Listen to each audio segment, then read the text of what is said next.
Okay, I'm here in Jesmond at the Northern Counties College, and I'm in a very large greenhouse where we've got some nice plants, some sweet peas that we're setting away here, and some tomato plants over there in the corner, which will be hopefully later planted out.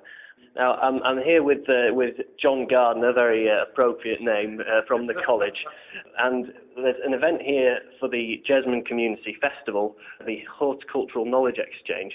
But first of all, John, could you just tell us a bit about the college and what you do here?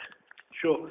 The college has been here for 7 years now. We work with a range of students, from students with PMLD, profound multiple learning difficulties, to some of those that are on the autistic spectrum.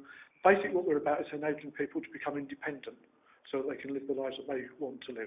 Most of the students from around about 18 to 21, students can get a placement for either 1 year, 2 years or 3 years depending on the local authority funding.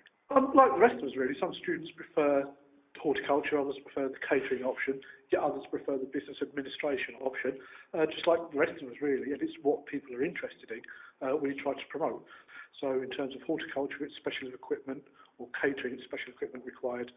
Each student is assessed for that piece of equipment, and then that's provided for them so they can access that curriculum. We do have, as part of the Percy Headley Foundation, the Employability Project, which is doing work of the national significance and has really helped promote the cause of young people and employment. Every young person at the college goes on a work experience, regardless of ability. It's such a successful project that basically we ask what they're interested in doing. We then go out and sort that out so that happens for them.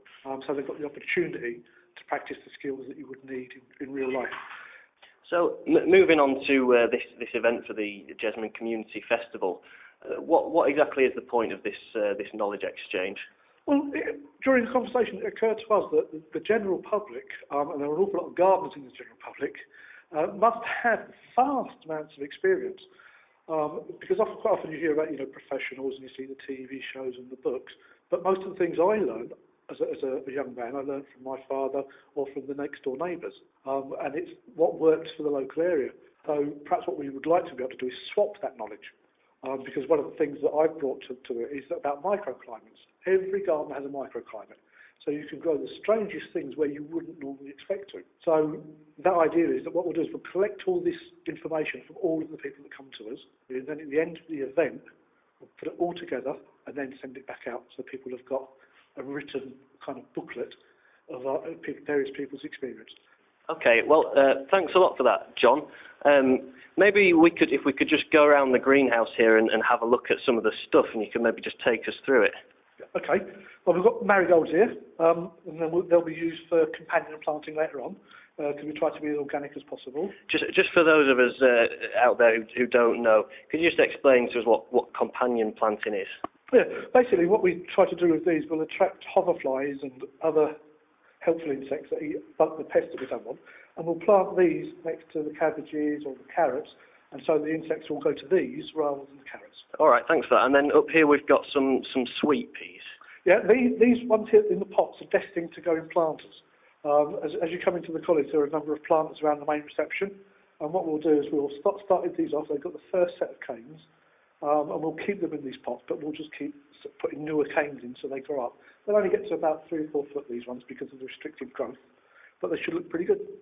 Okay, moving over to here, we've got some tomatoes. Are these going to be just kept in the greenhouse, or are these sort of outdoor varieties? Well, these particular tomatoes, anybody that fills in a booklet on the Tree of Knowledge gets to take away a tomato plant. So, oh, right, okay. What's left, some will be obviously grown in the greenhouse, others will be planted out.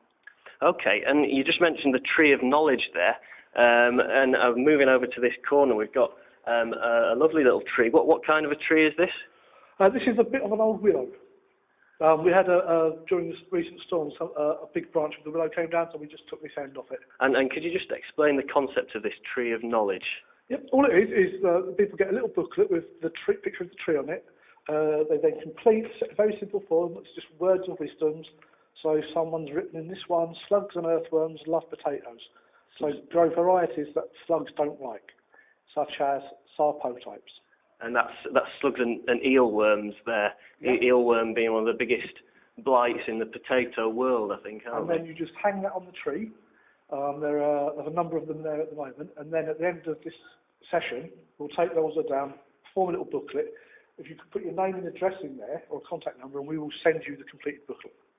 Right, that's great. That looks like a fantastic concept. Well, thanks very much for that, John. That's been a really interesting experience. This is Bob Cooper reporting for JesmondLocal at the Northern Counties College.